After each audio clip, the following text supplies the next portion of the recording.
আমি দাঁড়িয়ে আছি কুলাউড়া উপজেলার পিতিমপাশা ইউনিয়নের গজবাগ গ্রামে। এখানে সাইফ অ্যান্ড সাইদ পোলট্রি ফার্মে আমি দাঁড়িয়ে রয়েছি। জানেন ওনার এই ফার্মের প্রোভাইডার জনাব ইমরান হুসেন ফুরুক পায়ের ফার্মে আমরা এসেছি। আমরা ওনার উনি যে স্বপ্ন নিয়ে এই যাত্রা শুরু করেছিলেন সেই সম্পর্কে আমরা ওনার কাছে আজকে জানবো। আমরা দেখতে পাচ্ছেন আমরা এসেছি ফুরুক ভাইয়ের এই উদ্যোক্তার এই ফার্মে। আমরা কথা বলবো এই উদ্যোক্তা ফুরুক ভাইয়ের সাথে যে ওনার স্বপ্ন যিনি কীভাবে এই যাত্রাটি শুরু করেছিলেন। আমরা আপনার কাছে জানবো আপনার এই স্বপ্নটাকে আপনি যে বাস্তবায়নে এসে আপনি যে সরকারি চাকরিজীবী এর পাশাপাশি এই উদ্যোক্তা নিয়েছেন, কেবল স্বাবলম্বী হয়েছেন এই উদ্যোক্তা নিয়ে, এই বিষয়ে আপনাকে জানবো আপনার কাছে। ধন্যবাদ। আমি ছোটোবেলা থেকে আমি একটি ফার্ম করব বা আমি কৃষির সাথে সবসময় জড়িত। সেই ধারাবাহিকতায় আমি 2021-22 সাল থেকে আমি শুরু করেছি এই পোলট্রি ফার্ম। করোনাকালীন সময়ে একটু থাকার কারণে তারপরে আমার এখন বর্তমানে ফার্মে মাশাআল্লাহ এখন কিছুটা অবনতি ছিল। করোনাকালীন সময়ে টাইগার মুরগি তুলেছিলাম 2023 সালে, অনেক সাড়া পেয়েছি। এখন আমার পোলট্রি ফার্মে এখন আমি উন্নতির দিকে আছি।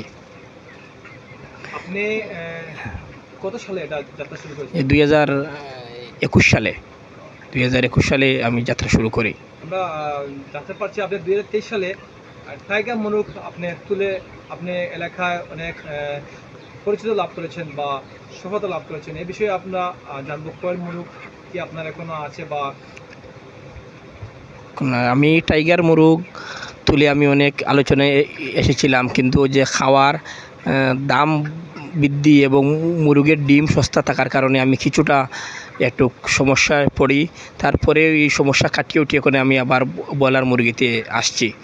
আবার এর পাশাপাশি আমার কোয়েলও ছিল, আরেকটা গ্রুপ করে কোয়েলও ছিল, কিন্তু কোয়েল এখন বর্তমানে নেই।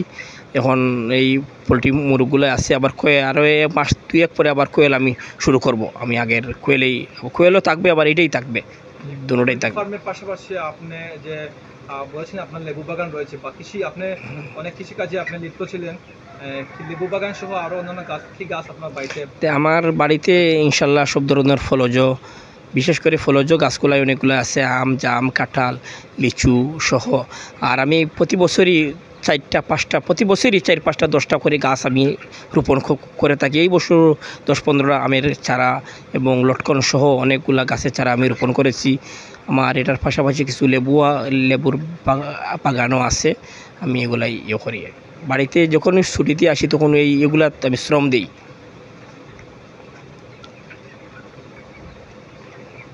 আপনি কি আমাদের এই উদ্যোক্তার পিছনে আপনার কিছু বলার আছে? আমি চাই যারা বেকার আছে, বাড়িতে আছে, এই যুবক, এরা যাতে কিছু টাইগার মুরগি 10-20টাই পারলো, ডিমটা বিক্রি করে চলতে পারলো, কয়েকটা মুরগ পারলো, বাড়ির আঙিনায় কয়েকটি লেবুর গাছ, মালটা গাছ, কমলা গাছ লাগাইলো, পুষ্টির চাহিদাও পূরণ হলো, আর এটা বিক্রিও করতে পারলো। এই একটি গড়ে 100 ব্রয়লার মুরগি পালা যায়। এই 100 ব্রয়লার মুরগি পালে মাসে ধরুন 4-5 হাজার টাকা হইল। কোয়েল যদি পালে 1000, একটা রুমে 1000 মতো কোয়েল ফালা যায়। যদি 1000 কোয়েল পালে তাহলে মোটামুটি তার একটা স্বাবলম্বী হইল, কিছুটা টাকাও প্রফিট হলো।